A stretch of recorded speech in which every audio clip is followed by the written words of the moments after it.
RAM. There are three main things to consider when choosing RAM: type, size, and frequency. Let's start with type. DDR4 is the main type of RAM that is out right now. It's going to give you the fastest speeds. You may find good deals out there for DDR3 RAM. Right now, I wouldn't even bother. Go with DDR4. You're not going to regret it. It's going to add some longevity to your machine. As you're going to, if you get DDR3, you'll probably have to get an older motherboard, and you're going to want to be upgrading soon. If you choose DDR4, you're going to add more life to your machine. Size. Size is important when choosing your RAM. If you're looking for a high-performance machine, I would suggest not going any less than 16 gigabytes. If budget's a little tight, you can go 8, but I wouldn't go less than 8.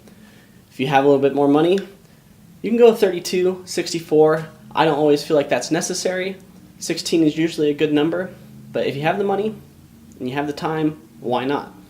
And frequency. You're going to see higher frequencies on that DDR4 RAM. The higher the frequency, the better, the faster the RAM is going to be. You'll see the lower frequencies are for a lower price.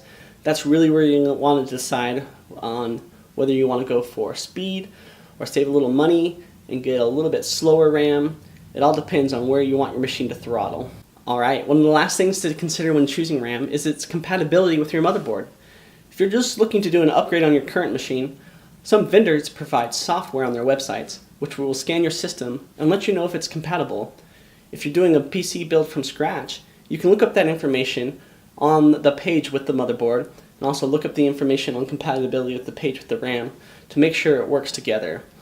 My favorite options that I feel comfortable recommending to you can be found on fastpcbuild.com. I've done all the research, so you can have all the fun.